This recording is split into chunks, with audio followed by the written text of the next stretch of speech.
자, 이번 이야기는 시청자 쓰리님께서 시델무에 찾아와 주셨습니다. 오랜만에 또 쓰리님이 찾아와 주셨고, 오늘 어떤 이야기로 저희를 또 무섭게, 섬뜩하게 만들어 주실지 확인을 해보도록 할게요.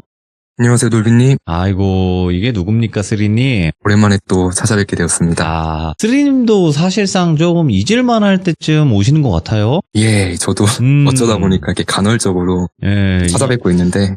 전 남친이 자주 꽤 찾아뵙고 많아요, 싶네요. 제 전 남친이. 여전하네, 오빠. 예. 네, 그러면 오늘 이야기 빠르게 출발을 해보도록 하겠습니다. 렛츠고! 길이십니다. 쓰리죠.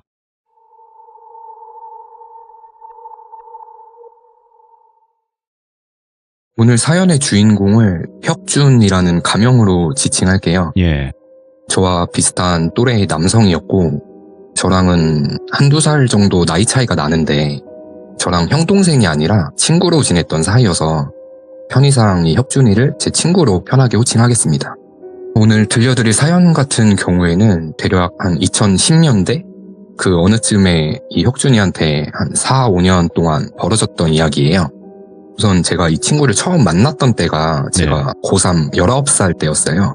오늘 사연이랑은 크게 관련은 없지만 제 얘기를 잠깐 해보자면 저는 남들과는 조금 다른 학창 시절을 보냈었어요.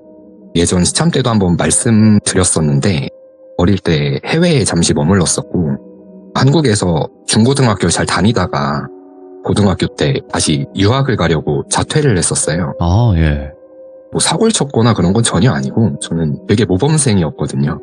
공부도 열심히 해서 전교 2등도 해봤었고 아무튼 이렇게 유학을 목적으로 학교를 그만뒀는데 어찌저찌 해서 개인적인 사정으로 그냥 한국에서 지내면서 공부 열심히 해서 좋은 대학을 가자가 됐던 거죠.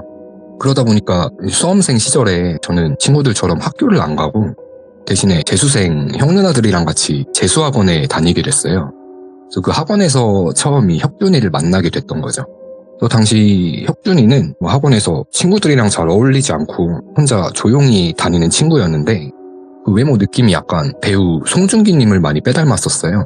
평소엔 안경을 끼고 있었는데 가끔 안경을 벗으면 이렇게 확 잘생겨지는 분들이 계시잖아요. 그런 느낌이었고 요새 이런 밈이 유행하잖아요. 뭐 해무에서 산 송중기 약간 예. 어디에서 산 뭐 송중기 약간 그런 고급, 어디 하나가 고급. 부족한 느낌이 아니에요. 아, 예. 네, 정말 그 배우분과 비슷하게 네. 깔끔하게 잘생긴 친구였어요. 혁준이도 학원에서 또래들이랑 잘 어울리지도 않았고 저도 초반엔 나이가 거기 있는 학생들보다 한두 살 어렸다 보니까 먼저 형 누나들에게 다가가기가 쉽지는 않았어요. 그러다가 정말 우연한 계기로 이 혁준이랑 제가 단짝 친구가 됐는데 당시에는 그 스마트폰이 나오기 바로 전쯤이어서 요즘 학생들은 태블릿으로 공부를 하지만 저희는 그때 PMP라는 기계로 공부를 했었거든요. 그래서 막 PMP에 영화도 넣어서 보고 다운받은 음악도 듣고 했었는데 우연한 계기로 그 혁준이가 PMP로 듣고 있는 노래를 보니까 정말 매니아들만 아는 그런 언더그라운드 힙합 노래를 듣고 있더라고요. 저는 그 당시에도 이미 뉴에라 모자 꺾어 쓰고 바지도 팬티 걸쳐서 막 세깅해서 입고 다니고 누가 봐도 그냥 힙합 꿈나무였는데 이 혁준이는 이렇게 외적으로나 뭐 하는 행동이나 전혀 뭐 힙합이랑은 관련이 없을 것 같았는데 저한테 음악을 추천해줄 정도로 엄청난 힙합 매니아였던 거예요. 그래서 갑갑한 학원에서 정말 의지할 수 있는 한 줄기 빛을 만난 거죠, 서로가. 그래서 그때부터 바로 그냥 절친이 된 거예요.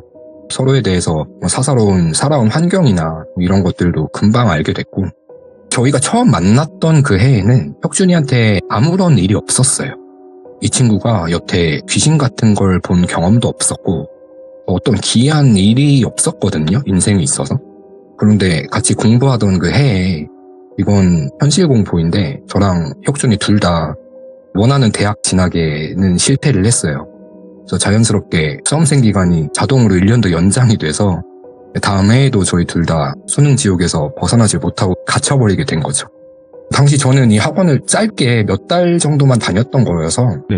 그 다음에는 그냥 인강 들으면서 독학으로 공부를 했었고 이 혁준이는 입시에는 실패를 했어도 처음보단 성적이 많이 올랐어서 당시 뭐 재수학원들은 그 수능 등급에 맞춰서 예를 들면 몇 과목이 1등급을 맞아야 그 학원에 등록이 가능하다거나 아니면 뭐 서울대 반 뭐 이런 식으로 따로 학생들을 모아서 운영하는 곳들이 많았어요. 저희 혁준이는 어떻게 보면 저보다 나이가 많으니까 이제 N수생의 길에 접어든 거다 보니까 마지막이다 생각하고 경기도 광주 쪽이었거든요. 그쪽에 있는 유명한 기숙학원으로 들어가게 된 거죠. 그래서 이 기숙학원은 다녀보신 분들은 아시겠지만 군대랑 비슷하대요. 뭐 점호 시간도 있고 새벽에 일찍 일어나서 막 체조도 하고 옷도 거기서 준 옷만 입어야 되고 규율도 되게 엄격했대요. 그래서 이 학원을 들어가게 되면서부터 이 혁준이 주변에 이상한 일들이 벌어지기 시작했는데 그 선행반이라고 하죠. 1월쯤에 정식 개강하기 전에 이 학원에 일찍 입소를 하게 됐는데 당시 혁준이 말로는 학원 괴담에 흔히들 나오는 곳처럼 시설은 되게 낡고 산속에 둘러싸여 있고 외관은 그냥 노후된 교도소 같았대요. 예. 또 밤에는 그 학원 사감쌤들 감시 때문에 막 자유롭게 이동 자체가 불가능했는데 가끔 몰래 담배를 피러 나가서 보면 진짜 음산하고 무서웠대요. 그 동네 자체가. 아무 소리도 안 들리고 광막 그 자체였는데 여기서 어떤 기이한 경험을 처음 하게 되거든요. 그래서 앞에 말씀드린 것처럼 정식 개강 전이다 보니까 학생 수 자체도 많지는 않았대요. 소수정의 느낌으로. 그래서 조금은 자유롭게 생활이 가능했어서 이날도 잠이 안 와서 몰래 빠져나와서 건물 뒤에 약간 공터 같은 데가 있어서 거기 숨어서 담배 피고 있었는데 겨울이니까 풀벌레 소리 같은 것도 하나도 안 들리고 그냥 담뱃불 타들어가는 소리만 들릴 정도로 정말 고요했대요. 예. 주변이 그냥 산에 둘러싸여 있다 보니까 추우니까 막 발 동동 구르면서 습하면서 담배만 빨리 피고 들어가려는데 저기 먼 곳에서 오빠 여기 왜 왔어? 하는 어떤 여자 목소리가 말을 걸어오는데 멀리서 들려오는 소리가 바로 본인 귀 옆에서 속삭이는 것처럼 또렷하게 들렸대요. 그러면서 막 킥킥거리면서 웃는 소리까지 이렇게 작지만 귀에 대고 속삭이듯이 너무 선명하게 들어버린 거예요. 당시 혁준이 말로는 귓구멍에 차가운 입김 같은 게 이렇게 확 들어오는 소름 끼치는 느낌까지 받았다고 했어요. 예. 그 시간에 일단 외부인이 있을 수가 없잖아요. 그 관리되는 제한된 공간인데. 그래서 너무 놀라서 그냥 바로 올라와서 이불 뒤집어 쓰고 놀란 가슴 진정시키려고 그날 밤에 그냥 눈 꼭 감은 채로 있다가 잠에 들었대요. 이날 이후로 며칠 동안은 아무 일이 없었는데 여기 학원 숙소가 개별 침대들이 있긴 한데 약간 군대 내무반 같은 구조였대요. 그래서 자려고 누우면 막 옆에 친구들이랑 평소에 이야기 나누고 하다가 잠에 들었는데 이날 밤엔 그냥 외롭기도 하고 네. 여자친구도 보고 싶고 막 다 같이 힘들 때니까 막 사소한 것도 웃음거리가 되잖아요. 그래서 아무 생각 없이 본인이 그냥 뭐 사랑하고 싶다 이렇게 입 밖으로 말을 뱉었대요.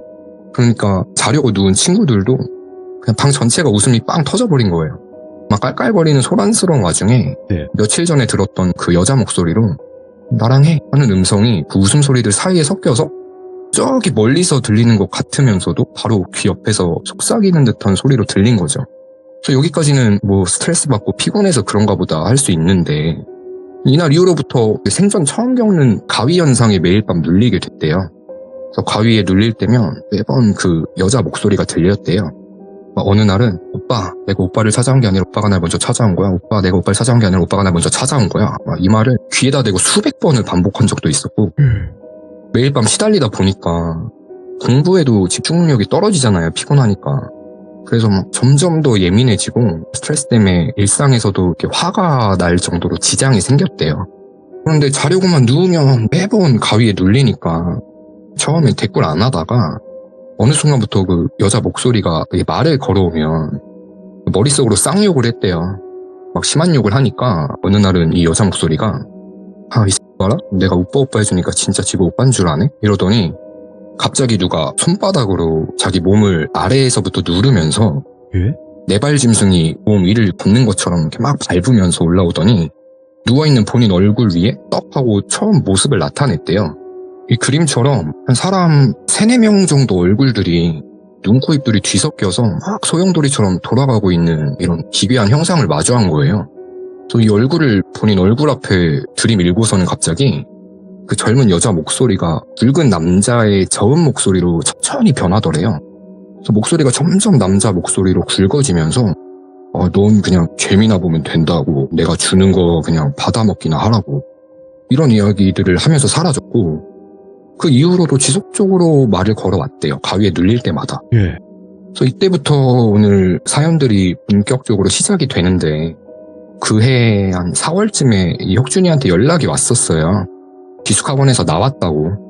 그냥 단과학원 다니면서 나도 쓰리 너처럼 독학해서 잘 준비해보려 한다 하길래 그 가위에 눌린 방금 들려드린 이야기는 당시엔 제가 전해 듣진 못했던 때라 그냥 학원이 안 맞았나 보다 이렇게 생각을 했었죠. 조금 시간이 지나고 혁준이가 동대문 근처에서 학원을 다닌다고 해서 저녁에 혁준이 학원 끝나는 시간에 맞춰서 학원 근처에서 오랜만에 약속을 잡고 만났어요. 그때 저 기괴한 모습의 여자 목소리 이야기를 듣게 됐던 건데 그러면서 혁준이가 했던 말이 야, 나 거기서 나왔는데도 집에서 잠을 자도 그 여자 목소리가 나오는 가위에 눌리고 있다. 아직도 매일같이 시달리는데 예. 그 여자가 하는 말 중에 마음에 자꾸 걸리는 말이 있다.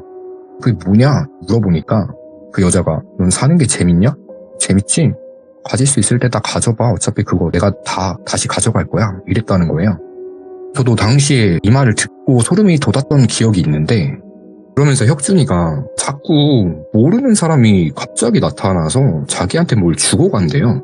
이건 뭔 소리지? 갸우뚱하는 찰나에 저 이때 진짜 몰래카메라인 줄 알았거든요. 뭐였냐면 그 둘이 만났던 가게가 네. 어릴 때니까 돈도 없고 해서 주경야돈이라고 예. 삼겹살이 1인분에 뭐 4,500원이었나 4,000원이었나 막 이렇게 싸게 파는 고깃집이었어요. 저희가 모르는 사람이 자꾸 뭘 준다 이런 이야기를 하고 있는데 뒤에서 불쑥 손이 갑자기 쑥 나오는 거예요. 그러더니 남자들끼리 있으면 그 나이트클럽 명함 주는 아저씨들 있잖아요. 사탕이랑 같이 들어있는 그 명함을 주는 거예요. 저도 깜짝 놀랐어요. 사실 너무 타이밍이 기가 막히니까. 근데 이 혁준이는 그 영업하시는 분이 뭐 명함 주면서 물비입니다. 찾아주세요 하고 명함을 쑥 내미니까 진짜 앉은 채로 발작을 했어요. 경기를 일으키면서 몸을 막 부들부들 떨더라고요. 놀라서. 그러니까 그 명함을 줬던 그분도 놀라고 저도 놀랐고 주변 사람들도 쳐다보고 할 정도로 이 혁준이가 이런 처음 보는 모습을 보이니까 저는 걱정이 돼서 야 혁준아 너 왜 이렇게 놀라냐고 괜찮냐고 하니까 또 저 이야기를 하는 거예요. 계속 막 자꾸 모르는 사람들이 자꾸 이렇게 뭘 준다고 그러면서 몇 가지 있었던 일화들을 얘기해줬는데 지금은 좀 오래전 일이다 보니까 전부 다 기억이 나진 않는데 하나 뚜렷하게 기억에 남았던 게 뭐였냐면 당시에 혁준이가 만나던 여자친구가 있었어요. 저랑 학원에서 처음 알게 됐을 때부터 이미 사귀고 있던 여자친구가 있었는데 기숙학원에서 나오고 나서 여자친구는 대학생이니까 둘이 저녁에 지하철 6호선을 타고 어딜 가고 있었대요. 둘이 나란히 앉아서 지하철을 타고 있었는데 어떤 청바지에 흰 티를 입은 20대에 평범해 보이는 여자가 엄청 밝은 미소를 띠면서 본인들 쪽으로 걸어오더래요. 지하철 칸 안에서. 그래서 뭐지? 이러고 보니까 자기는 모르는 여자길래 내 여자친구가 혹시 아는 사람인가? 이렇게 생각을 했는데 그 여자가 자기 여자친구 앞에 서더니 여자친구 손에 접힌 종이 쪽지를 하나 쥐어주더래요. 웃으면서. 여자친구 표정을 보니까 되게 당황을 한 거예요. 그래서 뭐 아는 사람이야? 물어보니까 자기 모르는 사람이라고 우리 쪽으로 다가오길래 난 혁준이 너가 아는 여잔 줄 알았다고. 그 여자는 그냥 쪽지만 휙 주고 다른 칸으로 사라졌대요. 그래서 여자친구가 받은 쪽지를 펴봤는데 뭐라고 써있었냐면 딱 두 글자가 써있었거든요. 죽어. 모르는 여자가 갑자기 와서 죽어라고 써있는 쪽지를 건네고 사라진 거예요. 실제로. 저도 이런 일은 당해보질 않아서 무슨 느낌이었을지는 상상이 안 가는데 사건이 이어지는 게 그날 밤에 혁준이가 잠에 들었는데 어김없이 또 가위에 눌린 거예요. 그러면서 그 눈, 코, 입이 뒤섞인 그 존재가 또 나타났대요. 나타나서는 막 얼굴이 소용돌이치더니 아까 지하철에서 쪽지를 줬던 그 여자 얼굴로 변하더니 본인을 보고 웃으면서 기대해? 라고 하면서 한참을 본인 몸을 짓누르는 가위에 시달렸다고 하더라고요. 제가 아까 말씀드렸던 것처럼 네. 이 귀신이 어차피 내가 다 가져갈 거라고 했었잖아요. 그 말이 계속 맴도니까 기대해 라는 말이 단순히 그냥 악몽으로 여기고 지나치기에는 상황들이 계속 쭉 이어지니까 당시엔 많이 무서웠다고 했어요. 이 쪽지 사건 이후로 그 당시 혁준이 여자친구도 조금 이상한 말들을 하기 시작했는데 평소엔 전혀 없었던 의심이 많아지더래요. 처음에 자꾸 꿈에 혁준이 너가 다른 여자랑 서로 사랑을 표현하는 이상한 꿈을 꾼다. 여기서부터 시작해서 한 2년 넘게 사귀는 동안 집착이라는 게 단 한 번도 없었는데 핸드폰도 검사하고 공부를 해야 되는데 본인은 여자친구 집착이 너무 심해져서 어느 정도까지 갔냐면 너 내 총 무시하냐고, 그 누구냐고, 다 아니까 솔직히 얘기하라고 막 이렇게 욕설까지 하고 폭행까지 하는 지경에 이르렀대요. 그래서 그 여자친구랑 진짜 2주 사이에 급작스럽게 헤어지게 됐었고, 또 한 번은 저도 혁준이가 모르는 사람한테 뭘 예. 받는 경험을 직접 같이 겪었던 기이한 적이 있었거든요. 이때가 대학들 여름방학 시즌이었어요. 네. 8월쯤이었는데 수능도 얼마 안 남았고 저랑 혁준이랑 성적은 한참 모자라긴 했는데 네. 같이 가고 싶은 그 5손가락에 꼽히는 대학이 한 곳 있었어요. 그래서 그 캠퍼스에 한번 같이 구경을 가서 마음을 한번 다 잡아보자 하고 낮에 그 학교를 갔거든요. 캠퍼스 구경 잘 하고 사진도 찍고 리프레시하고 저랑 혁준이랑 정문으로 걸어 나오려는데 정문에 폐지 주려고 리어카 끌고 다니시는 분 같은 차림에 허리가 굽은 할머니가 한 분 서 계셨어요. 이질적인 느낌이 들긴 했는데 네. 별 생각 없이 정문을 나서서 걸어가려는데 그 할머니가 학생들 이리 와봐 하고 부르더라고요, 저희를. 그래서 얘 왜 그러세요? 하니까 그 할머니가 손에 들고 있던 걸 저희한테 내미시더라고요. 그게 뭐였냐면 한 1980년대에 생산된 것 같은 어이? 낡은 공책 한 권이었어요. 그래서 오래된 문구류니까 겉표지 색이 다 바래가지고 한눈에 봐도 디자인이나 이런 게 한 30년은 더 돼 보이는 그런 공책이었는데 그걸 저희한테 내밀면서 이거 둘 중에 누가 가질래? 라는 거예요. 뜬금없이. 저는 좀 부정 타는 것 같고 짜증이 나서 됐어요 이렇게 얘기를 하니까 할머니가 웃으면서 혁준이한테 그 공책을 딱 내밀더라고요. 근데 혁준이는 그 자리에 얼어서 아무 말도 못하고 그걸 그냥 덥석 받아드는 거예요. 그래서 제가 빨리 가자 이러고 혁준이 끌고 지하철 타러 가면서 야 그거 뭔지 알고 받았냐고 물어보니까 애가 말을 얼버무리더라고요. 그래서 뭐 별일이 다 있다 하면서 그 공책을 열어봤는데 같이 그냥 새 공책이었어요. 되게 오래된 새 공책이었고 대학생들이 쓰는 칸이 빽빽한 그런 노트가 아니라 초등학생들이 연습장으로 쓰는 칸이 되게 넓은 큼직한 그런 공책이었어요. 그래서 뭐 이런 일이 다 있냐 신기하다. 근데 좀 찝찝하니까 그거 그냥 집에 가져가지 말고 버려라 하고 넘겼었고 그렇게 수능이 한 100일도 안 남았던 시점이니까 그날 이후로는 그 해에는 혁준이랑 만나진 않고 서로 공부 열심히 하면서 연락만 주고받으면서 수능을 치렀고 근데 웃긴 게 저는 당연히 그 학교는 원서도 못 넣었어요. 다른 학교에 합격을 했었고 그런데 혁준이가 학교에 덜컥 합격을 해버린 거예요. 그래서 술 한잔 하면서 진심을 다해서 축하해줬죠. 그러면서 야 너 진짜 대박이다. 너무 부럽다. 너 그때 그 할머니가 준 공책 내가 안 받고 너가 받아서 거기 너만 합격한 거 아니냐? 제가 농담을 건넸는데 혁준이가 갑자기 진지하게 예. 수나 사실 그게 맞는 것 같아 이러는 거예요. 그래서 원래 혁준이가 공부를 못하진 않았는데 저랑 비슷했었어요 성적이. 근데 그 학교 같은 경우는 정말 그 수능 시험에서 몇 문제 빼곤 다 맞춰야 갈 수 있는 최상위의 학교였는데 물론 그 3달 동안 자기가 공부를 엄청 정신 차리고 열심히 하긴 했는데 이상하게 수능 때 찍었던 문제들이 다 맞았대요. 자기도 너무 신기하대요. 그러면서 해준 말이 그때 그 할머니를 저랑 둘이 같이 봤었잖아요. 예. 그때 그 할머니가 이거 가져가 라고 하던 목소리가 본인한테는 자기가 괴롭히는 그 여자 목소리로 들렸었다는 거예요. 그땐 너무 놀래서 너한테 얘기할 겨를도 없고 괜히 너까지 나 때문에 부정 탈 것 같아서 일부러 얘기를 안 했었다. 이렇게 얘기를 하더라고요 저한테. 전 이전까지는 뭐 혁준이 말에 긴가 민가 했는데 예. 이때부터 저도 그 말을 확실히 믿었어요. 왜냐면 진짜 살면서 모르는 사람이 뭘 뜬금없이 주고 사라지는 게 위의 일들은 1년 사이에 벌어졌던 일들이다 보니까 조금 섬뜩하더라고요.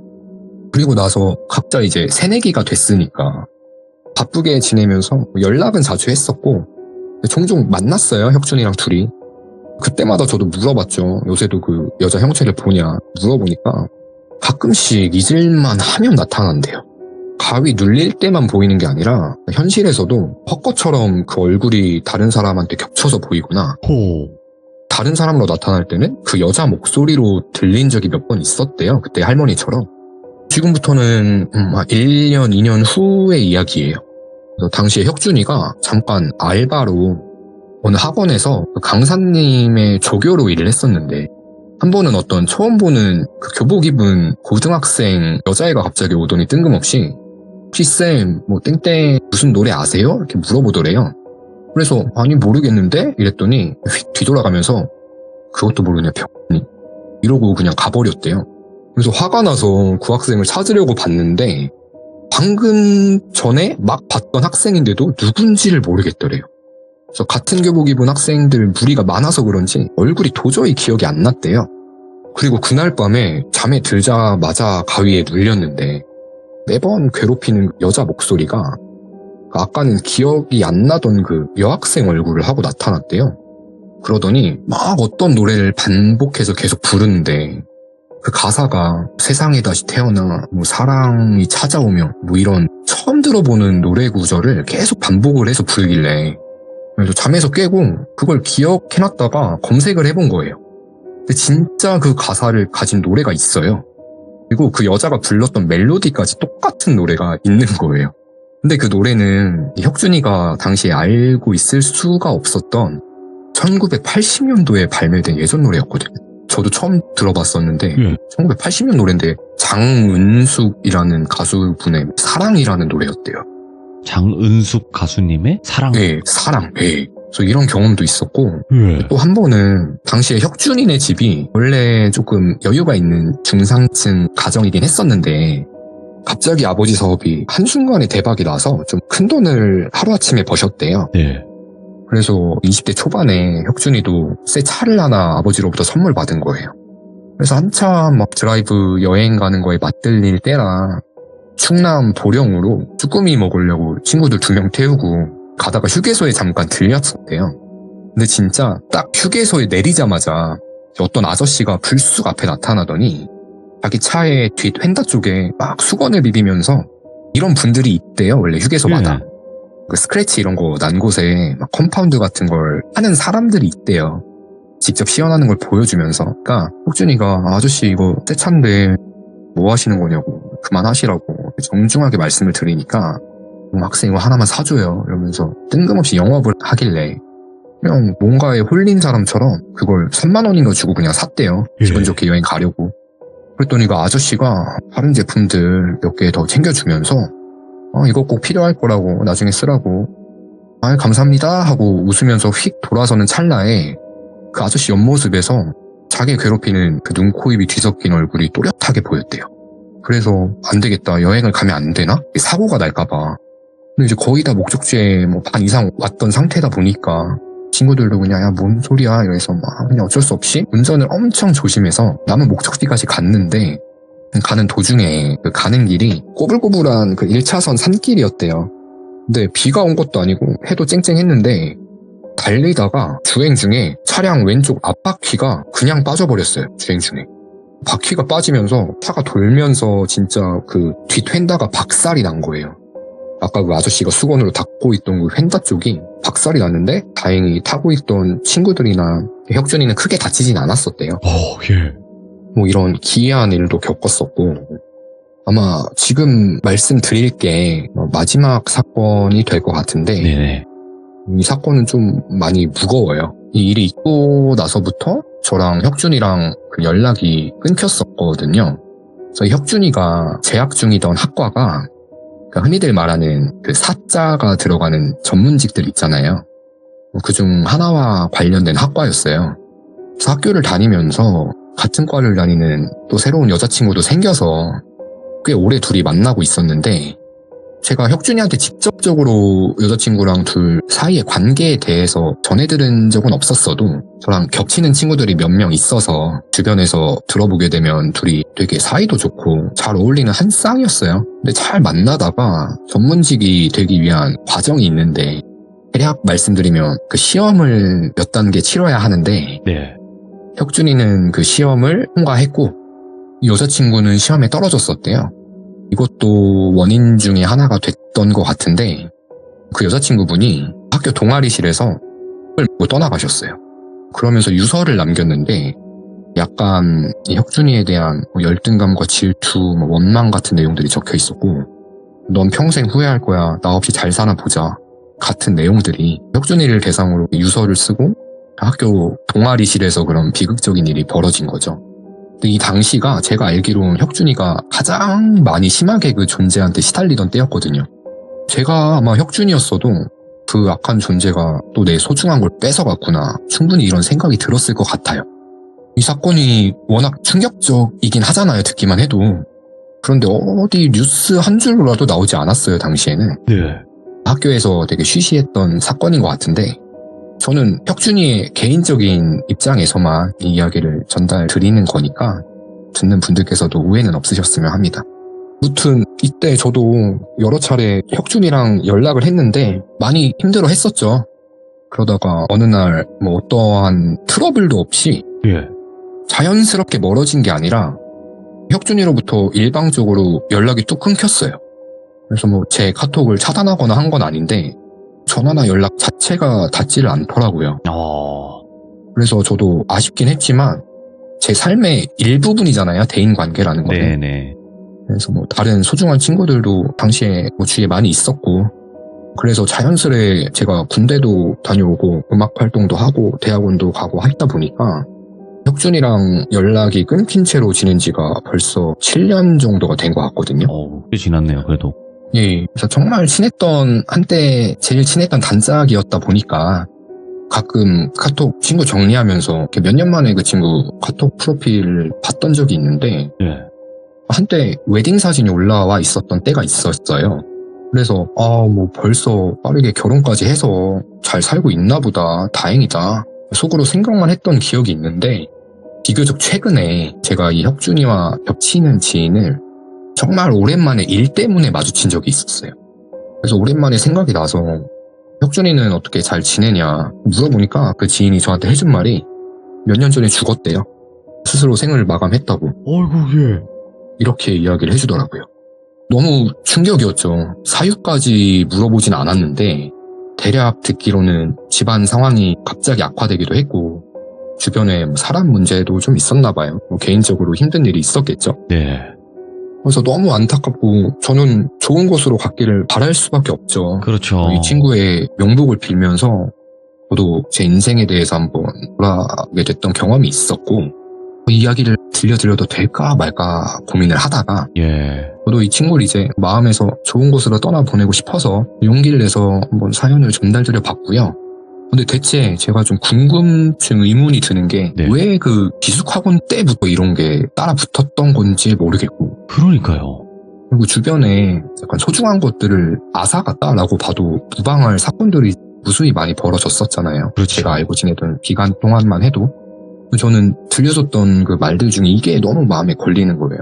너가 갖고 있는 거 내가 다 가져갈 거라고. 예. 그러다 보니까 아마 저를 포함해서 본인의 측근들을 좀 어느 순간부터 멀리 했던 게 아닐까. 일부러 소중한 걸 잃을까봐. 이건 저만의 추론이었고 오늘 들려드린 사연은 여기까지고 다시 한번 혁준이 형의 명복을 빌어보겠습니다. 근데 이 소중한 거를 빼앗기 위해서 진짜 예. 좀 야금야금 그렇게 했던 게 아닌가 생각을 해요. 그런 귀신들이 있다고는 하더라고요. 예, 저도 이 이야기를 들었던 거는 꽤 시간이 예전이었는데 얼마 전에 이제 이 친구의 부고 소식을 꽤 지난 이후에 듣게 된 거예요. 네네. 그러다 보니까 저도 좀 잊고 지냈던 친구 생각도 많이 나고 그때 묘사해준 그 귀신 같은 그 존재의 모습이 너무 기괴했다 보니까 그렇죠. 저런 게 뭐 악귀일까? 아니면 뭐 여러 악귀들이 합쳐져서 친구를 계속 야금야금 괴롭힌 건가? 그냥 사람 괴롭히고 사람 그렇게 만든 건 다 악귀죠 뭐. 예, 그런 것 같습니다. 악한 행위를 하는 것 자체는 그냥 전부 다 악귀예요. 그냥 범죄자 같은 거죠. 예. 맞는 말씀이세요, 돌빈님? 네, 그거예요. 그냥 뭐 선한 귀신도 있다고는 하는데 사람을 안 좋게 만드는 그런 귀신도 있는 거니까 그냥 우리 사람 사는 거랑 똑같지 않겠습니까? 라는 또 생각이 드네요. 네, 맞습니다. 네, 오늘 쓰리님 고맙습니다. 네, 감사합니다. 네, 고맙습니다. 이렇게 또 세상에는 좋은 귀신, 나쁜 귀신도 나뉘어 있다고들 합니다. 그러니까 여러분들도 항상 조심하시고 내 주변 사람들 한 번씩 더 뒤돌아보는 그런 시간을 가졌으면 좋겠습니다. 다시 한번 항상 건강하시고요, 시청자분들. 그리고 항상 많은 응원 부탁드리도록 하겠습니다. 감사합니다.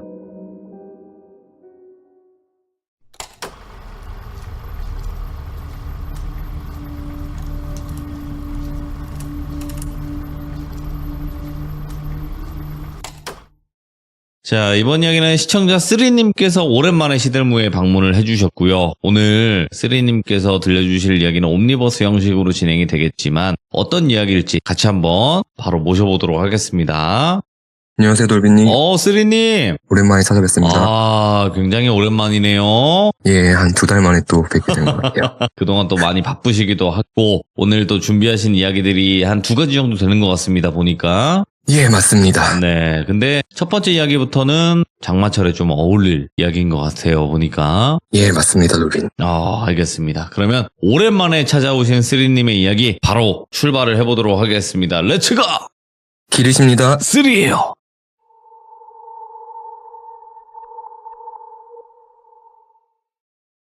제가 재작년이었죠. 원도강 놀러 갔다가 처음 귀신을 목격했던 그 사연 이후로 오랜만에 또 이상한 걸 봤던 경험들이 있어요.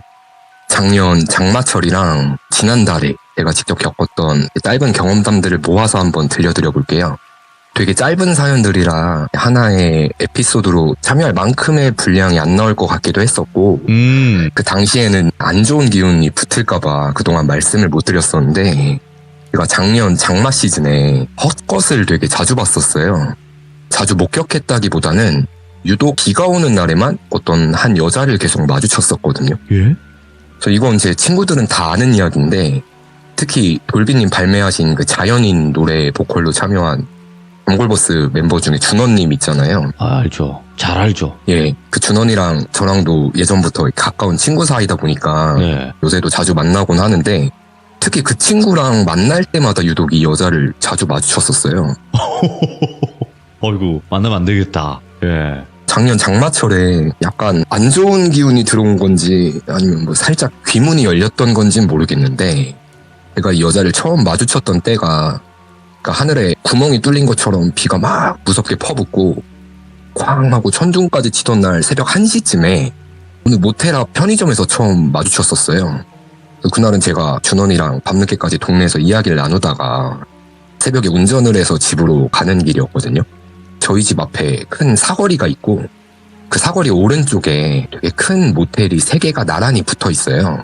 그래서 그 모텔촌 앞에 주차를 할 수 있는 아주 조그마한 편의점이 하나 있어서 목이 말라서 마실 걸 사려고 잠깐 앞에 차를 대고 비가 막 쏟아지니까 두 손으로 머리를 감싸고 후다닥 편의점 안으로 뛰어 들어갔죠. 되게 작은 편의점이고 뭐 알바 한 명만 앉아서 이렇게 폰을 보고 있길래 음료수랑 살 것만 간단히 후딱 사고 편의점 문을 열고 밖을 나서려는데 제 오른쪽 편에 그 출입구 옆에 어떤 여자가 정면을 똑바로 쳐다보면서 정자세로 서 있는 거예요. 보통 편의점 앞에 아이스크림 냉장고 하나 있고 천장에 작은 천막이 쳐 있는 한 명 정도 잠시 비를 피할 수 있는 그런 곳을 상상하시면 되는데 분명 제가 들어갈 땐 입구 앞에 아무도 없었거든요. 편의점에서 나간 사람도 없고 제가 편의점 안에 머무른 시간이 한 1분이 채 안 됐는데 마치 오래전부터 그 자리에 서 있었던 것처럼 편의점 앞에 가만히 서서 도로 건너편 정면 방향만 빤히 응시하고 있는 거예요. 그러니까 저는 그 문을 열고 나오면서 이 앞만 보는 여자의 왼쪽 옆모습을 마주친 상황인 거죠. 제가 왜 이상함을 느꼈었냐면은 마치 제가 나오기를 기다리고 있던 것처럼 느껴졌었어요, 분명히.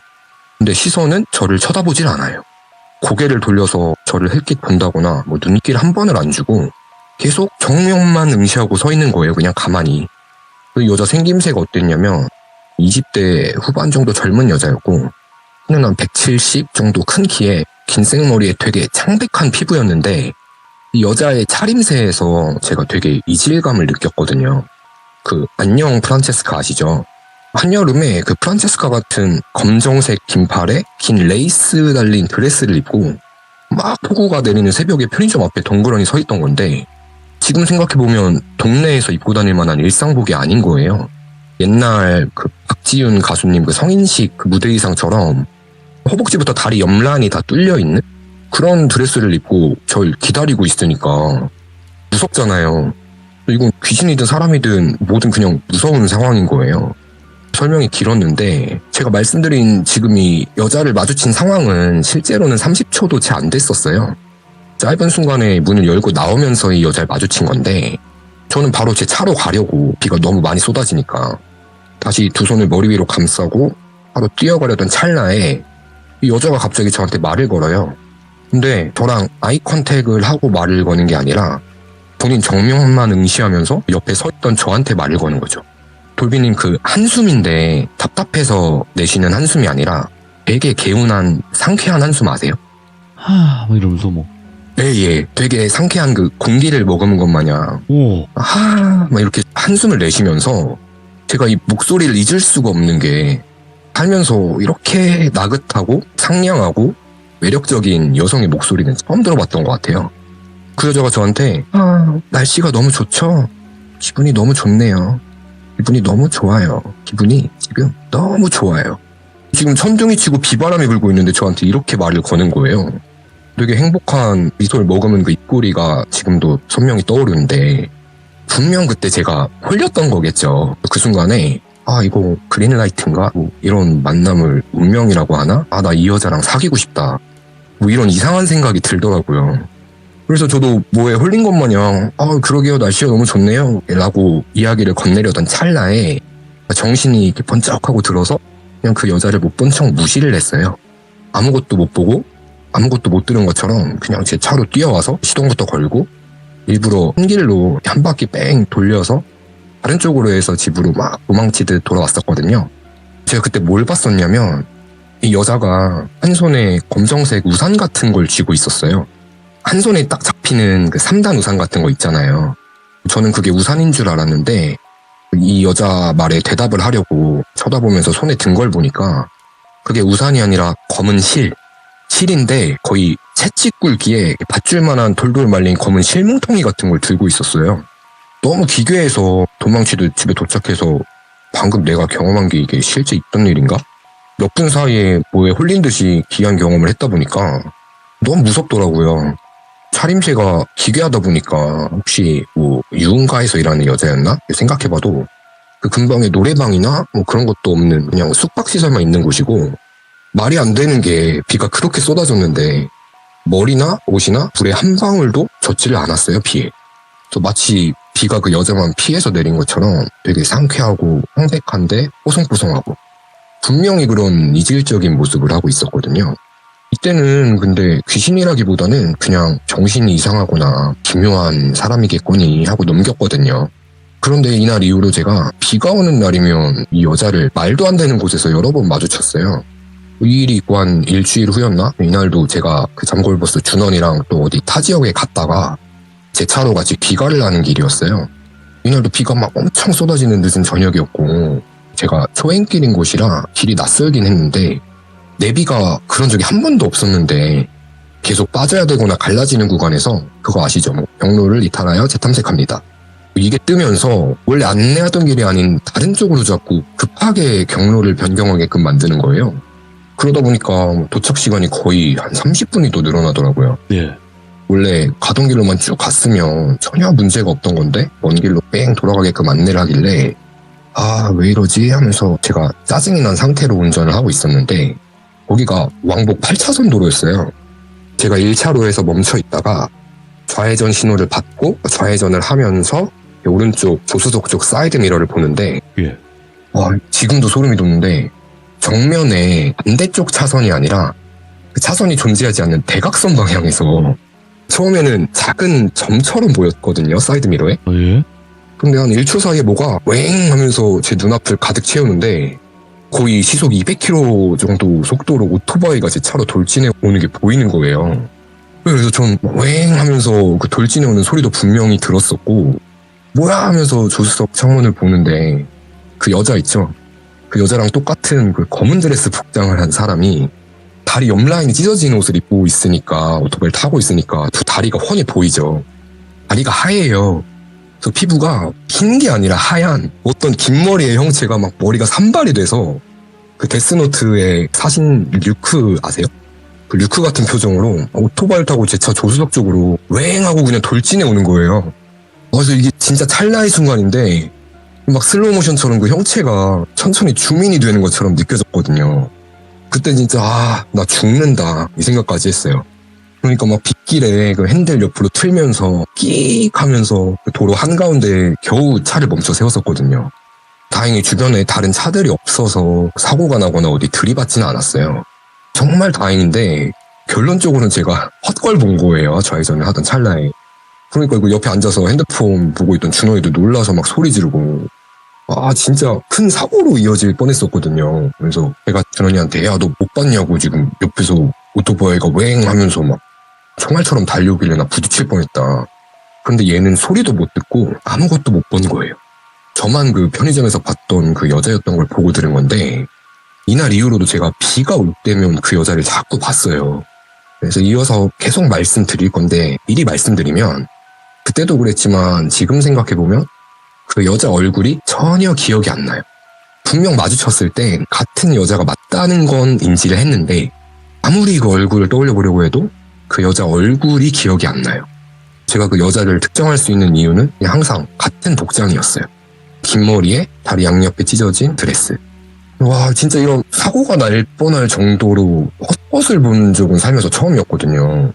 그래서 작년에 장마 시즌이면 그래도 제가 공포에 있어서는 시청도 여러 번 했고 돌비님 시들무 사연도 전부 다 들었었고 주변 지인들이 겪었던 일들도 많다 보니까 일단 사람이 아니고 하얀 손이라든지 아니면 싹 기운이 휘몰아칠 때는 무조건 조심하자. 차 조심, 사람 조심이 아니라 당시 저는 귀신 조심을 실천하게 된 거예요. 작년 장마 시즌에. 그래서 이때부터는 비 오는 날은 택시도 안 탔어요, 한동안. 밤에 빗길에 넘어오다 사고 날까봐 술자리가 있으면 막차 끊기기 전에 지하철 타고 다녔었거든요. 그렇게 조심을 했는데도 이 여자가 자꾸 제 주변에 알짱거려요. 실제 사람이 주위를 맴도는 게 아니라 자꾸 헛게 보이는 거죠, 한동안. 도빈님, 제가 보내드린 사진 한번 띄워주실 수 있을까요? 건물 사진? 여기가 어디냐면 제가 살고 있는 단지 출입구 쪽인데 항상 이 길을 걸어서 안으로 들어와야 공동현관 입구가 나와요. 보통은 사진에서 보이는 것처럼 새벽에는 환하게 불이 다 켜져 있는데 이날도 제가 동네에서 준원이랑 다른 친구들이랑 술 한잔하고 자정이 넘어서 비가 오는 새벽에 이 길을 걸어서 귀가를 한 거죠. 여기가 무슨 구청에서 운영하는 사무실 같은 곳이거든요. 여기가 정말 간혹 가로등 불이 아예 안 들어올 때가 있어요. 가로등 불이 없으면 여기가 완전 암흑이거든요. 그럴 때면은 창문들이 파란색으로 보여요, 한밤중에는. 그리고 진짜 안 믿으실 수도 있는데 100% 제 실화예요. 그래서 여기가 수시로 제가 매일같이 지나다니는 길이다 보니까 가로등이 켜져 있나 꺼져 있나 신경도 안 쓸 때가 많고 이날은 술도 좀 먹었겠다 이렇게 그냥 걸어서 들어오다 보니까 가로등이 다 꺼져 있었어요. 그러다 보니까 월광에 창문을 통해서 건물 안이 환히 보이는 거죠, 그 달빛에. 그러니까 당연히 시선이 건물 안쪽을 보면서 지나가는데 제가 옆을 쓱 걸어가니까 창문 안에서도 누가 쓱 옆으로 지나가는 게 느껴져요. 진짜 공포 영화에서 보는 귀신처럼 걷는 게 아니라 스르륵 하고 지나가요. 놀라서 이 시간에 저 불 꺼진 사무실 안에 사람이 있다고? 이상하다 하면서 지나가면서 다음 두 번째 창문을 보는데 이번엔 그 누가 고개를 숙이고 저 안에 서 있는 거예요, 가만히. 그 검은 드레스 여자가 건물 안에 서 있는 게 파란 조명 아래 서 있는 것처럼 보이는 거예요, 달빛에 비춰서. 그래서 근데 이게 꿈속도 아니고 제가 평소에 귀신을 보는 사람도 아니다 보니까 무섭긴 했는데 저는 약간 내 귀가 허해졌다. 저건 진짜가 아니다 생각하면서 저도 좀 미쳤죠. 그래, 뭐 계속 해봐 이렇게 하면서 세 번째 창문을 봐도 그 여자가 똑같이 가만히 서 있어요. 네 번째 창문을 봐도 똑같이 고개를 숙이고 서 있는 거예요. 여고괴담에 나오는 귀신처럼 똑같은 모습을 한 그 여자가 제가 지나가는 창문들마다 막 팍팍팍 하고 보이는 거예요, 고개 숙이고 있는 게. 그래서 여기 맨날 지나다니는 바로 제 집 앞인데 거기서 귀신을 본 건데 막상 헛걸 보면은 그 데미지가 이렇게 바로 오진 않더라고요. 당시에는 뭐 힘이 풀린다거나 뭐 하진 않아서 바로 엘리베이터 타고 집에 올라와서 준원이한테 연락을 해서 막 너만 만나면 자꾸 헛걸 본다고 바로 욕을 하고 했었거든요. 그래서 당시에 저는 되게 진지할 수밖에 없었던 게 이날 밤부터 다른 사연들에서 자주 접하던 공통적인 그 경험을 제가 직접 겪게 돼요. 제가 이 집에서만 거의 한 4년 정도 살고 있는데 그동안 한 번도 이런 적이 없었거든요. 그런데 그 여자를 보고 난 후로 돌비님께 보내드린 다음 사진들처럼 막 자고 일어나면 누구한테 맞은 것 마냥 멍들이 하나둘씩 계속 생기는 거예요. 어이구야, 예, 이거는 제 팔 사진인데 이건 정말 그 빙산의 일각인 증빙사진이거든요. 뭐 팔, 배, 특히 허벅지 안쪽까지 나중에 그냥 온몸이 전부 멍투성이가 된 거예요. 막 딱히 악몽을 꾸거나 하진 않았지만 평소처럼 그냥 곱게 잠만 잤는데 일어나면 누가 팔을 핥힌 것 같은 막 긁힌 자국들도 여러 군데 생겨있고 몸 구석구석에 멍이 막 들어있었고 그러다 보니까 작년에 제가 돌비님께도 자꾸 이런 일이 생긴다 말씀드리고 했었던 게 저도 지금 기억이 나거든요. 예. 이렇게 물리적인 기이한 현상도 겪었고 또 한 번은 제가 원도강 여행 이후로 또 한 번 가위라는 걸 다시 눌리게 됩니다. 당시에 제 친구가 수술을 했어가지고 입원 중이었어요. 그래서 하루는 그 친구 문병을 간 적이 있는데 입원실 보면 그 환자 옆에 보호자들 누울 수 있는 접이식 간이 침대 같은 게 있잖아요.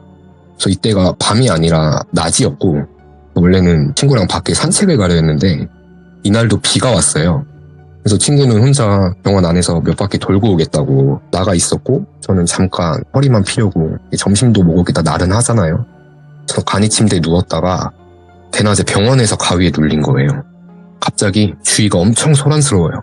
그래서 평소 병원의 그 데시벨이라기보다는 콘서트장에 온 것 마냥 막 귀가 아플 정도로 사람들이 사방에서 시끄럽게 떠드는 소리가 들려서 그 소란에 눈이 딱 하고 떠졌는데 저기 앞에 지나다니는 사람들 사이에 어떤 남자 2명이서 막 고래고래 막 소리를 지르고 막 서로 삿대질을 하면서 몸싸움 직전으로 심하게 언쟁을 하고 있는 거예요. 제가 가위에 눌린 상태다 보니까 제 몸은 안 움직이더라고요. 그런데 시선은 그 싸우고 있는 남자 2명 쪽으로 이동을 해요. 그래서 한 명은 처음 보는 중년의 남자였고 싸우고 있는 다른 한 명은 보니까 저예요. 제가 어떤 아저씨랑 막 싸우고 있더라고요. 유체 이탈이라고 해야 될까요? 3인칭 시점으로 제가 저를 보고 있는 거예요. 가위에 눌린 상태에서. 뭐 때문에 싸우고 있는지 모르겠는데 둘이서 막 엄청 실랑이를 하다가 제 눈에 보이는 제 모습이 그 아저씨한테 그래서 너가 누군데? 이렇게 소리를 지르더라고요. 그러니까 그 중년 아저씨가 내가 너야 이러는 거예요. 둘이 계속 이걸로 실랑이를 벌이고 있던 거죠. 그래서 그 상황을 강제적으로 쳐다볼 수밖에 없었는데 목소리도 안 나오고 그 싸우던 상대방인 저는 계속 그 아저씨를 막 이렇게 툭툭 쳐요. 치면서 그래서 너가 누구냐고 계속 화를 내면서 묻고 있는데 물을 때마다 이 아저씨는 내가 너야, 내가 너라고 계속 이렇게 같은 대답을 반복하는데 점점 목소리가 나긋한 여자의 목소리로 변하는 거예요. 내가 너라고 하던 게 점점 내가 너야, 내가 너라고 이런 식으로 그 여자 목소리로 변하더니 그 아저씨 모습이 서서히 그 검정 드레스 여자 모습으로 바뀌면서 시선이 제 쪽으로 고개를 돌려요. 그러면서 편의점 앞에서 처음 봤던 그때 모습처럼 되게 상쾌하게 웃는 거예요. 저를 쳐다보면서. 그러면서 계속 내가 너야, 내가 너야 이 말만 반복을 하는 거죠. 막 꼼짝도 못하고 무서워서 덜덜 떨고 있는데 친구가 때마침 들어왔나 봐요. 제가 쪼그린 상태로 이렇게 막 끙끙거리고 있으니까 저를 흔들어 깨워줘가지고 다행히 가위가 풀렸어요. 그래서 이쯤 되니까 저도 와 이건 찐이다, 뭔가가 있다 거의 확신이 드니까 그 입원 중인 친구한테 그동안 있던 이야기를 쭉 다 들려줬어요. 이 친구는 타로나 뭐 점 이런 것도 자주 보고 이렇게 무속 관련해서 잡다한 지식이 많은 친구예요. 이 친구가 해주는 말이 너가 원래 뭘 보거나 느끼거나 하던 애도 아니고 한두 번도 아니고 같은 걸 계속 마주치고 몸에 멍까지 드는 거 보면 어디 이상한 데 다녀온 거 아니냐고. 그냥 이유 없이 뭔가가 따라붙는 건 흔치가 않은데 너한테 들러붙은 게 맞는 것 같다고. 그러면서 자기가 아는 무당집에 한번 가보라는 거예요. 이 친구 말로는 제가 편의점 앞에서 그 여자를 처음 봤을 때 우산인 줄 알았던 그 검은 실뭉치를 손에 들고 있었다 했잖아요. 그래서 검은 색깔의 실이 무속 쪽에서는 붉은 실과 반대되는 개념이래요. 그래서 붉은 실이 운명, 인연 이런 걸 상징하면 검은 실은 악연이나 역김 같은 의미로 사용이 된다는 거예요. 그래서 그 여자 귀신이 모텔 앞에서 어디 들러붙을 사람을 찾다가 때마침 너가 기도 허해져 있고 비도 오고 이러니까 편의점에서 너한테 들러붙은 거 아니냐고. 제가 가위 눌렸을 때 들었던 그 내가 너야 이거는 자기가 들어도 무섭다. 너 잠식당하는 거 아니냐고 그 여자한테. 이렇게 저를 겁을 주는 거예요. 이런 말을 들으니까 이상하다 정도였던 게 이제 진짜 공포로 다가오는 거죠. 그래서 진지하게 한 일주일 정도 고민을 했어요. 그 알려준 무당집에 한번 가볼까 하다가 괜히 가서 안 좋은 얘기 들으면 더 찝찝할 것 같아서 결국 무당집에 가진 않았어요. 대신 마인드 컨트롤을 했죠. 그래서 뭐 이상한 게 보여도 이건 현실이 아닐 거다. 절대 무서워하지 말자. 다짐을 굳게 하고 일상생활을 계속 이어갔어요. 시간이 한 일주일 정도 흐를 동안에 별일은 없었지만 몸에 멍은 계속 드는 거예요. 그러다가 이건 정말 홀렸다고밖에 설명할 수 없는 여자랑 관련된 마지막 에피소드거든요. 제가 용산역 근처에 요즘은 찾기 힘든 약간 노포 느낌의 술집 골목이 있어요. 그래서 그 골목 안에 요즘은 거의 다 사라졌는데 편의점 앞에 파라솔 달린 테이블들을 이렇게 쫙 깔아놔서 술집처럼 사람들이 다 야장에서 술을 마시는 편의점이 한 군데 있어요, 거기에. 그래서 이날은 준원이는 아니고 다른 여자친구들 2명이랑 과자에 간단히 캔맥주 한 캔씩 하고 있었거든요. 비가 내렸다가 막 그쳤다가 하는 밤이었고 그러다 보니까 되게 운치 있다 막 이러면서 놀고 있다가 맥주 몇 캔 더 살 겸 저 혼자 편의점 안으로 들어갔었거든요. 맥주 사서 계산을 하고 빠르게 밖으로 나가는데 다른 누가 편의점 안으로 저랑 이렇게 스치면서 들어오면서 안녕하세요 쓰리님 인사를 하는 거예요. 진짜 홀렸던 게 여기가 제 동네도 아니고 거기서 지인을 마주칠 일도 없는 곳인데도 제가 그때 아무런 이상함을 못 느낀 거죠.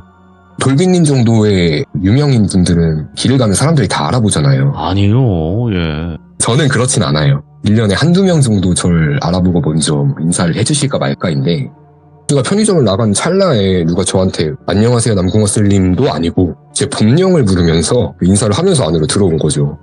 그러니까 저도 너무 당연하다는 듯이 예 안녕하세요 이렇게 인사를 하고 나온 거예요. 나오고 나서 생각해보니까 뭐지? 이상해서 다시 바로 편의점에 들어갔는데 없어요. 제가 본 여자가. 그래서 나가면서 맥주캔을 양수에 들고 제가 고개를 숙이고 있다 보니까 들어오는 여자, 스쳐간 여자의 얼굴은 못 봤는데 당연히도 그 검은 드레스를 입고 있는 어떤 여자의 익숙한 목소리를 듣고 제가 그 목소리에 의심 없이 안녕하세요 인사를 한 거예요. 들어가서 그 알바분한테 혹시 방금 검은 옷 입은 여자분 혼자 들어오지 않았냐고 물어보니까 저를 되게 이상하게 쳐다보더라고요. 그래서 아마 그 알바분은 저를 좀 미친놈으로 보셨을 거예요. 아, 예. 그래서 진짜 무섭다기보단 순간이 너무 어이가 없어서 나와서 자리에 같이 있던 친구들한테 지금 이 사연을 쫙 이야기를 해줬죠. 제 친구들은 그냥 뭐 공포 이야기 중 하나로만 느끼니까 이거 대박이다. 너 앞으로 뭐 사러 편의점은 절대 가면 안 되겠다고. 그 여자가 너 편의점 가는 곳마다 따라다니는 거 아니냐고. 이거 편의점 귀신으로 돌비님한테 제보하라고 뭐 이렇게 시덥지 않게 웃고 넘긴 거예요. 막 이런 얘기들을 나누다가 거기가 화장실 이용이 좀 불편했어요. 되게 더러운 공용 화장실이 저기 멀리 있었고 저랑 제 여사친이랑 같이 화장실을 가고 싶어져서 편의점 옆에 불 꺼진 빌딩이 하나 있었고 그 빌딩 문이 열려있길래 야 멀리 가지 말고 여기를 한번 가보자 해서 친구랑 그 건물에 들어가 보니까 1층은 불이 다 꺼져 있었고 화장실은 2층에 있는 거예요. 그 화장실 표시가. 그래서 계단 위를 이렇게 올려다 보니까 2층은 또 불이 켜져 있는 게 보여요. 예. 그래서 별 생각 없이 올라가는데 막 손님들이 푸적푸적 엄청 소란스럽게 떠드는 소리가 들리더라고요. 2층에 술집들이 있나 보다. 여기 약간 그 신림동 순대타운 같은 건물인가 보다. 이렇게 생각하면서 2층에 도착을 하자마자 삐 하면서 이명이 들리더니 갑자기 정적이 되는 거예요. 화장실 불만 켜져 있던 거고 거기 2층 전체는 불이 다 꺼져 있고 그 점포들이 다 철거 예정인지 폐가처럼 잡기들만 나뒹굴고 그 점포들마다 노란색 그 접근금지 테이프들로 막 칭칭 감겨있는 거예요. 제가 친구한테 야 너 여기 올라올 때 시끄러운 소리 못 들었어? 이렇게 물어보니까 자기도 들었다고. 올라오니까 갑자기 진공관처럼 삐 하면서 조용해졌다고. 이거 뭐냐고 이거 뭐야 쓰라 너도 들었어? 오히려 저한테 되묻더라고요. 예. 저랑 친구랑 둘이서 같은 경험을 한 거예요. 아무도 없는 건물에서 사람들이 막 소란스럽게 떠들고 있는 헛소리를 들은 거죠. 사실 그때 저는 거기서 뭘 보긴 했었거든요. 친구한텐 친구가 너무 무서워하니까 당시에 말을 못했었는데 그 어두운 건물 2층 그 저 멀리 끝에서 검은 게 스르륵 하고 사라지는 걸 또 봤어요. 차림새는 그 여자가 맞았어요. 그 다리가 파인 검은 드레스를 입고 저기 멀리서 사라지길래 이렇게 얼굴까진 보이진 않았어요. 아무튼 그래서 막 볼 일도 못 보고 친구는 막 소리 지르고 둘이 허겁지겁 뛰어내려와가지고 편의점에 다시 들어가서 붉은 소금 있죠. 그 사서 막 서로 몸에 뿌려주고 바로 그 술자리는 파하고 귀가를 했었거든요. 집에 와서 보니까 제 신발 안이 전부 다 그냥 소금 투성이더라고요. 하도 소금을 들이부어가지고. 아무튼 이런 무언가에 홀린 경험도 있었고. 근데 저는 당시에 예. 이 사연이랑은 별개로 돌비님 시들무 방송을 매일 들었어요. 저녁에 일정이 없는 날이면 이렇게 네. 누워서 이어폰 끼고 돌비님 방송을 듣고 있었는데 그때가 작년 장마철인데 사연을 듣고 있었거든요. 제 이어폰에서 다른 여자 소리가 들려요. 또 하면서 상쾌한 한숨을 내쉬더니 갑자기 저한테 제발 그만해! 이러는 거예요. 그 여자 목소리가. 그래서 와 이건 진짜 안 되겠다. 그래서 입원했던 친구가 알려준 무당푸는 아니고 제가 아는 좀 유명한 분들이 자주 가는 하루 점집이 있어요. 이제 친구 따라서 거기에 가봤는데 그분도 약간 신점처럼 이렇게 봐주는 분이셨거든요. 남자분이셨는데 제가 이 이야기를 그분한테 하니까 뭐 저한테 뭐가 달라붙은 것 같진 않대요. 자기가 느끼기에. 근데 막 저보고 혹시 집안에 무당 있냐고 저한테 귀문관살이 있다는 거예요. 그러면서 저한테 너 성직자나 그런 직업 가질 거 아니면 기운을 잘 탈 수가 있으니까 조심하고 살라고 그냥 이렇게 조언을 해주셨거든요. 근데 뭐 이 이야기를 들은 것을 마지막으로 뭐 다행히도 비 오는 날 마주친 이 여자 사연은 조금은 싱겁게 이렇게 흐지부지 끝나게 됐어요. 그럼 지금은 괜찮은 거예요? 어때요? 예, 다행히 장마철이 끝나고 그 이후로는 아직까지는 뭐 비슷한 걸 목격하거나 경험하진 않았고 예. 그래서 당시에 왜 편의점 앞에서 저한테 달라붙었던 건지 모르겠는데 네. 한 달 정도 작년 장마철 기간에 제가 겪었던 첫 번째 경험담이었습니다. 섬뜩하네. 이렇게 자세하게는 몰랐었는데, 오. 예, 제가 대충 우등을해서 돌비님께 한번 이렇게 말씀을 드렸던 적은 있는 것 같아요. 작년 힘드시겠다. 그쯤에. 힘드셨겠어. 지금은 또 시간이 좀 지나니까 무덤덤해지고 돌비님 시들물을 통해서 더 센 자극들을 받고 있습니다. 저희 사연들이 좀 세기 때문에 아마 떨어져 나갈 겁니다. 걱정하지 마세요. 네, 맞습니다. 자, 그러면 또 다른 이야기도 있나요? 예, 이건 정말 짧은 네. 그러니까 무서움보다는 기이함에 가까운 경험담인데요. 아직 한 달이 채 안 된 이야기예요. 제가 야구를 되게 좋아해요. 저 응원하는 팀이 매년 꼴찌만 하다가 올해는 정말 오랜만에 가을 야구까지 1, 2위까지 기대해봐도 좋을 것 같아서 오. 그 응원팀 경기를 직관하려고 그 팀의 연고지로 제가 야구 볼 겸 1박 2일 여행을 다녀왔었거든요. 네. 토요일 낮 경기라 첫날에 야구도 재밌게 보고 맛있는 거 먹고 그날은 별일이 없었어요. 다음날 아침 일찍 일어나서 숙소 근처에 뭐가 유명한가 이렇게 검색해보니까 몇백 년 된 그 유명한 사찰들이 여러 곳 있더라고요. 그리고 그 지역이 무당분들 사이에선 아주 그 영험한 기도터들이 있는 곳이래요. 호기심이 생긴 거죠. 그래서 그곳을 뭐 산책할 겸 한 1시간 정도 걸어가지고 올라가서 도착을 했는데 올라가면서 보니까 그 돌탑이라고 하죠. 기도하면서 사람들이 돌로 탑을 쌓는 하방이 다 돌탑인 거예요, 거기가. 그래서 저도 거기 계곡이 있거든요. 그 계곡물에 있는 돌들을 이렇게 집어서 돌탑을 쌓고 소원을 빌고 일어나는데 저 위에서 어떤 중년 아저씨가 이렇게 팔짱을 끼고 저를 이렇게 아래로 내려다보고 쳐다보고 있어요.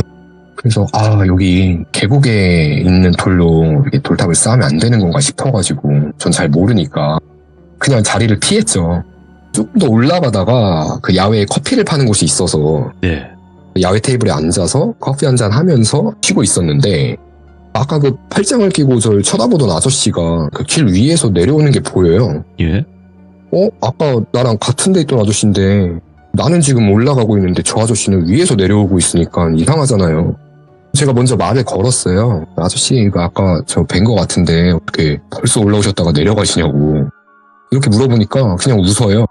제 질문에 확실한 대답은 안 해주시고 그분도 거기 테이블에 커피 하나 시켜서 앉아서 이렇게 잠깐 옆 테이블에서 이런저런 얘기를 나눴었거든요. 제가 캐묻진 않아서 이분이 뭐 하시는 분인지 모르겠어요. 그냥 뭐 기도터에 기도드리러 오신 분 같겠고 등산객은 확실히 아니었어요. 차림새나 그런 게. 이야기를 해보니까 아까 제가 돌탑을 혼자 쌓고 있는 게 신기해서 내려오다가 서서 잠깐 봤었대요.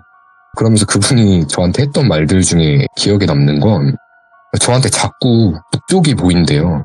그래서 저 서울 사는데 북쪽이 보이신다고요? 막 얘기를 하니까 그분이 아닌데 왜 자꾸 북쪽이 보이지? 뒤에 계신 분들이 다 북쪽에 계신데? 이러는 거예요. 돌아가신 제 친할아버지께서 6.25 때 혼자 내려오신 이산 가족이셨거든요. 아, 그래서 고향이 황해도세요. 오, 그러니까 신뢰도가 막 올라가잖아요. 이런 얘기 들으니까. 그렇지. 아, 근데 이거는 꽤나 많으니까. 예. 그래서 고민거리도 그분한테 얘기하고 지금 들려드린 거 편의점 썰도 풀어드리고 얘기를 좀 더 나눴는데 이분이 저한테 또 삼지창이 보인대요. 자꾸. 그래서 그게 뭐냐. 전 뭐 포세이돈 그런 건 줄 알고 뭐 아이고. 불조심하라는 걸까? 포크인가? 속으로 그렇게 생각을 했는데 이분이 뭐 자세히는 얘기를 안 해주시고 예. 그냥 그거 그냥 좋게 생각하면 된다고.